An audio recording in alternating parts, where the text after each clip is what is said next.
Hey everyone, and welcome back. Today we're going to be taking a deep dive into that Delta Flight 4819 crash landing in Toronto. Yeah, you sent that CBS News article over. It happened just yesterday, February 18th, 2025. And This one's a wild one. yeah, I mean, it sounds absolutely terrifying.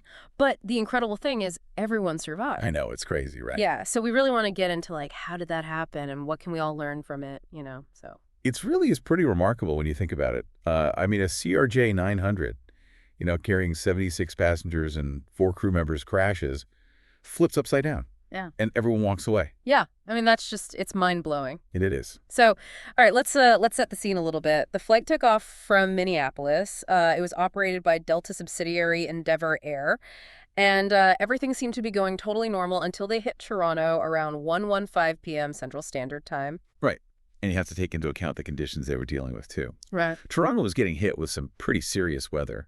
Blowing snow, visibility was awful, you've got strong winds, and it was 17 degrees Fahrenheit. Oh, wow. Which is well below freezing for those of you who may not be familiar with the Fahrenheit. Yeah. It's the kind of weather that makes any landing, a little hairy. Yeah. Let alone a crash landing. For sure. Yeah, the article mentions that the plane actually caught fire on impact, skidded sideways. It lost its tail and both wings. Oh, wow. And then flipped. I honestly can't even wrap my head around how anyone could possibly walk away from that. What goes through a pilot's mind in those moments? When you realize the plane's going down. Yeah. Well, you would hope that, years of training and instinct would just kick in. Right.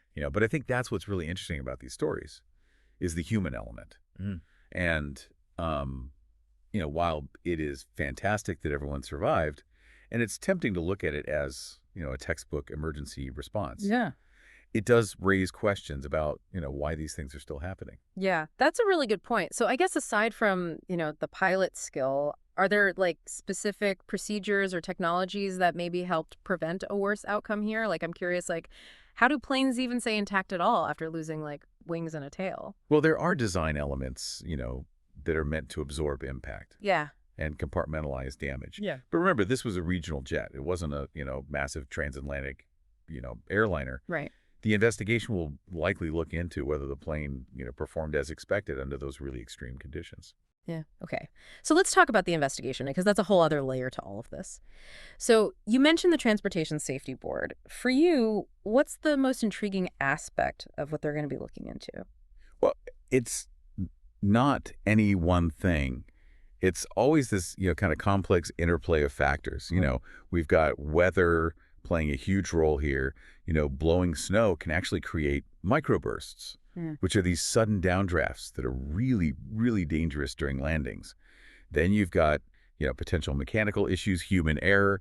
It all gets pieced together like a puzzle. They're going to analyze the black box data. They'll look at the pilot communications, even the maintenance records of the aircraft itself. Right. Speaking of piecing things together, you read those passenger accounts too, right? I did. I can't even imagine the chaos going on inside that cabin. Oh, it would have been terrible. Like to be hanging upside down with your seatbelt as the only thing between you and what was the ceiling. Right. It's like a movie or something. And it is a reminder, I think, that although statistically flying is one of the safest ways to travel, things can still go wrong.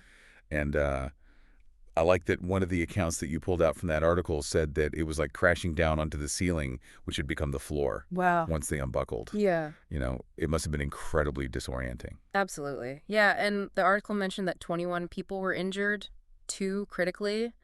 But thankfully, nothing was considered life-threatening. Right. And there was that initial confusion about a child being critically hurt, which turned out to be wrong, thankfully. So, do you think those early reports contribute to the psychological impact on everybody involved? I mean, just imagine being, already in that situation and then hearing that a child may have been seriously hurt on top of everything else.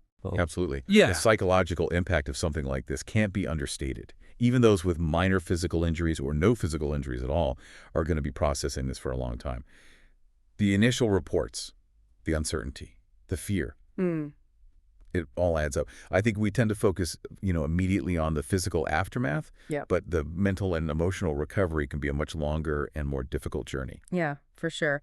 And actually, as of yesterday, 19 people had been released from the hospital, but 2 still remain hospitalized in critical condition. It really makes you think about those individuals, and what their stories are, the families that are waiting and hoping. Right. It humanizes the situation. Yeah. You know, it's not just numbers and statistics. It's real people Yeah. whose lives have been irrevocably changed. And it brings up the question of, what kind of support systems do these survivors need? Right. And the weeks and months and even years to come, this might fade from the headlines quickly, but for them, it's just the beginning of a very long road to recovery. Yeah, for sure. So we've got this incredible survival story, but also so many unanswered questions. The investigation is going to be really, really crucial. But even beyond just like the technical cause, we've got the human element, the psychological impact, support systems. I mean, it's a lot to unpack. It is. It's interesting how that initial feeling of, wow, everybody lived, as you start to kind of peel back the layers of the onion, it gets more and more complex. Yeah. And you start to see the nuances that make it such a fascinating event, Hmm. but also, profoundly impactful. For sure. All right, so we're going to take a quick break. And when we come back, we'll dive even deeper into this story. Makes you wonder, doesn't it? What goes through someone's mind when they realize they're on a plane that's going down? It's got to be just pure terror, right? Like you just think about those like fight or flight instincts kicking in. Yeah. And then in this case, you have that added disorientation of the plane like flipping over. Oh, yeah. Like I said, the ceiling becoming the floor. It's just surreal. But even amid all that chaos, you also see these incredible acts of courage and resilience. Yeah, right. The article mentioned how passengers were helping each other get out, Oh, yeah. even as the plane was on fire. Wow. They weren't just panicking, they were working together to survive. It's a testament to that human spirit we were talking about earlier, Like even in the face of danger, there's that instinct to reach out and help others. It's pretty amazing, isn't it? It's almost like this primal instinct for survival, Yeah. not just as individuals, but as a group. And I think it speaks to the importance of community, even the most unexpected circumstances. That's so true. And it also makes you think about the role of first responders in these types of situations. Right. The article mentioned that the Toronto International Airport CEO praised the emergency response as textbook. Yeah. What specifically made their actions so effective, in your opinion? Well, you're looking at a multi-layered response here. Huh? First, you've got the air traffic controllers, who would have immediately recognized that distress call and activated all the emergency procedures. Right. And that basically alerts everybody. The fire crews, paramedics, police are all converging on the scene within minutes. So it's all about that coordination and speed. Exactly. But it's not just about getting there quickly. It's also about knowing what to do when you arrive. Right. You think about it. You got a plane engulfed in flames. Yeah. Debris scattered across the runway, potential fuel leaks, dozens of injured passengers in shock. Oh, gosh. It's chaos. But these responders are trained to assess the situation, prioritize actions, and execute their roles seamlessly. Wow. So it's like a well-choreographed dance, but with life or death stakes. Exactly. And it often comes down to these seemingly small details. Okay. Things like having the right equipment readily available, establishing clear communication channels, Yeah. even knowing how to properly triage patients in a mass casualty event. Wow. These are all elements that contribute to a successful outcome. So in a way, it's almost like everyone involved had a part to play in making sure that no lives were lost. It really is a collective effort. Yeah. From the pilots who managed to get that plane down to the flight attendants who guided the passengers to safety. Right. And the first responders who provided that immediate care. It's a chain of events, and each link is crucial. Yeah, and that brings us back to the bigger picture, doesn't it? We can marvel at the human resilience and the effectiveness of the emergency response. Sure. But we also have to acknowledge the underlying factors that led to the crash in the first place. Absolutely. The investigation is going to shed more light on the specifics, but it's important to remember that aviation safety is a constantly evolving field. Yeah. We learn from every incident, every near miss, every close call. And this crash, while tragic, will undoubtedly contribute to those ongoing efforts to improve safety protocols and prevent something like this from happening again. It's a good reminder that safety isn't just about reacting to incidents, but proactively identifying and mitigating those risks in the first place. Exactly. Yeah. Think about it. The CRJ-900 has a pretty solid safety record overall. Okay. But every aircraft has its limitations. Every weather condition presents unique challenges, and human error is always a factor. For sure. The investigation's likely going to uncover some combination of elements that when they align in just the wrong way, it creates this perfect storm. Speaking of storms, you mentioned earlier how that blowing snow can create those microbursts. Oh, yeah. Can you explain a bit more about how those impact landings, especially in a situation like this where visibility was already so poor? Well, imagine you're a pilot. You're trying to land a plane in heavy snow. Yeah. You're already dealing with reduced visibility. You've got strong winds, Right. which makes it difficult to judge altitude and airspeed. Then suddenly you encounter a microburst, Okay. this powerful downdraft that can push the plane down with tremendous force. And that can be especially dangerous during landing because you're so close to the ground, right? Exactly. The plane might be just a few hundred feet above the runway, and suddenly it's being forced downwards at a rapid rate. Well, Pilots are trained to recognize and react to microbursts, but they can be unpredictable yeah. and difficult to detect, especially in poor weather conditions. So it's like this hidden danger lurking within the storm, adding another layer of complexity to an already challenging situation. Precisely. Yeah. And this highlights why these investigations into aviation accidents are so meticulous. Yeah. They're not just looking for a single smoking gun. They're trying to understand the interplay of all these factors, weather mechanics, Yeah. human decisions, Right. to create this comprehensive picture of what happened. And ultimately, the goal is to use that knowledge to improve safety for everyone, right? Exactly. Mhm. Every investigation is an opportunity to learn, to refine procedures, to develop new technologies, and to ultimately make air travel even safer than it already is. This deep dive is really giving me a new appreciation for all the intricacies involved in aviation safety. It's not just about getting from point A to point B. Right. It's about navigating this complex system of human actions, technological advancements, and environmental factors. It's a system that's constantly evolving, learning from its mistakes, and striving for continuous improvement. For sure. Which brings up a thought, those links to other news stories in that CBS article. Mm-hmm. We often see these as isolated incidents, but what if we look at them as data points in a larger pattern?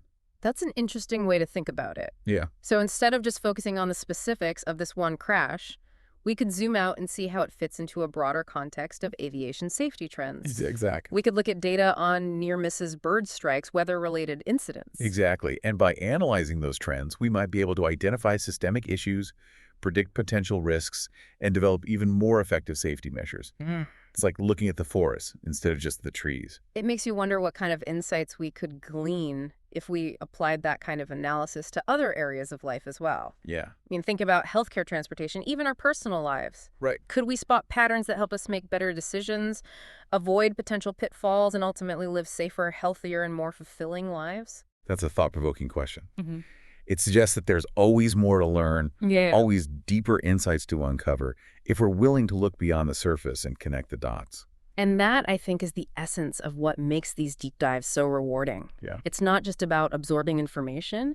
It's about making connections, challenging assumptions, and expanding our understanding of the world around us. It's kind of funny when you think about it. We started this deep dive talking about how remarkable it is that everyone survived this crash. Yeah. And it is. Totally. But as we've kind of gone deeper, it's become clear that there's so much more to the story than just that, initial feeling of relief. It's true, like peeling back the layers of an onion. Yeah. Right? You start with that dramatic headline, the fiery crash, the incredible survival.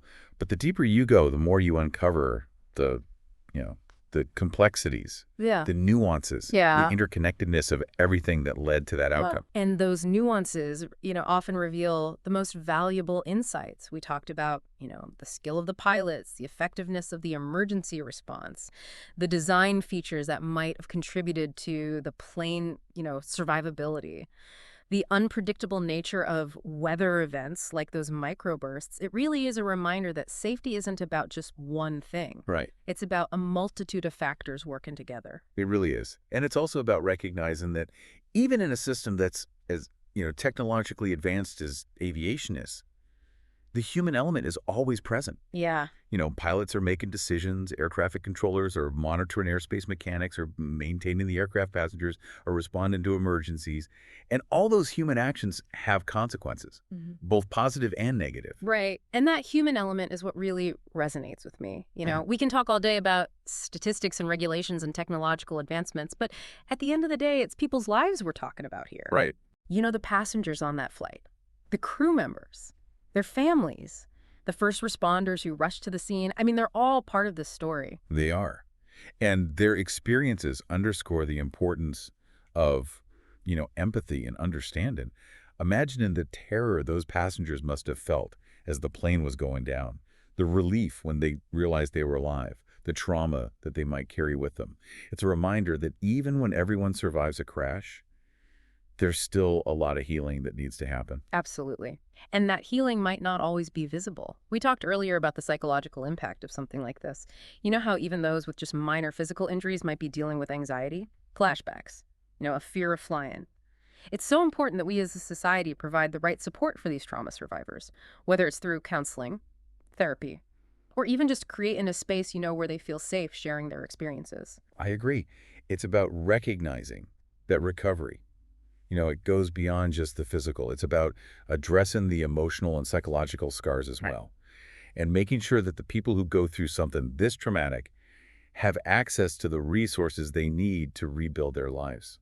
This deep dive has really shifted my perspective. I went from being, just amazed by the survival story to realizing that there's this whole spectrum of experiences and impacts that we really need to consider. And that's usually the case with these deep dives, isn't it? Yeah. We start with a specific event or a topic, and as we explore, we uncover all these connections, these complexities, these insights that help us see the bigger picture. It's like that saying, the more you know, the more you realize you don't know. Exactly right. And that sense of curiosity, that Hmm. constant, search for deeper understanding is what drives us to learn and grow. So for everyone listening out there, as we wrap up this deep dive, here's a question we'd like you to think about. We often celebrate that happy ending of a survival story. But what about the ongoing journey of everyone involved? What can we do as individuals and as a society to support those who have been through such a traumatic event? How can we help them navigate that long road to recovery? It's a powerful question and one that really challenges us to think beyond the headlines and to really consider the lasting impact of events like this. This has been such an insightful conversation, and we thank you for joining us for this deep dive. Until next time, keep exploring, keep questioning, and keep diving deep.